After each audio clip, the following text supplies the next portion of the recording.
अपमान नहीं सहेगा हिंदुस्तान। बाबा साहेब का ये अपमान नहीं सहेगा हिंदुस्तान। बाबा साहेब आंबेडकर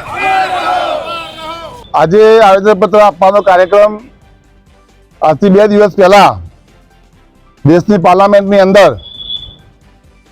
આ દેશના ગૃહમંત્રી અમિત શાહ દ્વારા જે પ્રમાણે બાબા સાહેબ આંબેડકરનું અપમાન કરવામાં આવ્યું અને મેં એવો વાણી વિલાસ કર્યો કે આંબેડકર આંબેડકર શું કરો છો, આટલું તો ભગવાનને ભજા હોત તો સ્વર્ગ પ્રાપ્ત હોત. આ પ્રકારની જે એમને માનસિકતા બતાવી એના પરથી નક્કી થાય છે કે આ લોકો બંધારણના ઘડવૈયા Baba Saheb Ambedkar OBC SC ST અને માઇનોરિટીના કેટલા વિરોધી છે એ આ ઉપર દેખાઈ આવે છે.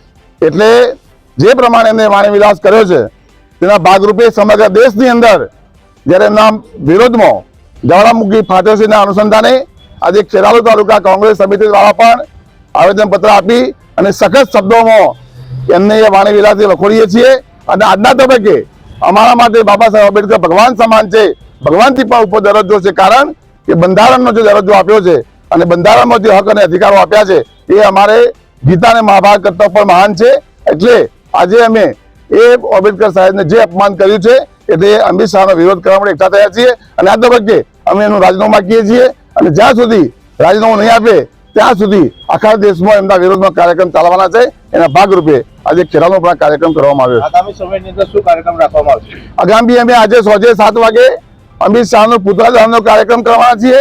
કારણ કે અમને બિલકુલ નિર્લજ પ્રકારની વાણી વિલાસ કર્યો છે, ખૂબ હલકી માનસિકતાનો એમને પરિચય આપ્યો છે. એટલે કોઈ પણ ભોગે આ ચલાવી લેવાય નહીં. રાષ્ટ્ર પુરુષોનું અપમાન કરવું એ ભારતીય જનતા પાર્ટીની ફેશન બની ગઈ છે. એટલે આજે અમે કોઈ પણ રાષ્ટ્ર પુરુષ અમારો છે, મહાત્મા ગાંધી હોય, એ સરદાર પટેલ હોય, એ મૌલાના આઝાદ હોય, બાબા સાહેબ આંબેડકર હોય, જવાહરલાલ નહેરુ હોય કે જે પણ સ્વતંત્ર સેનાનીઓ જે આ દેશની આઝાદી માટે કામ કર્યું છે એવા કોઈ પણ રાષ્ટ્ર પુરુષનું અપમાન કરવામાં આવશે તો હરગીજ અમે કોંગ્રેસ પાર્ટી અને આ વિસ્તારના લોકો ક્યારેય સોંકી લેશે નહીં.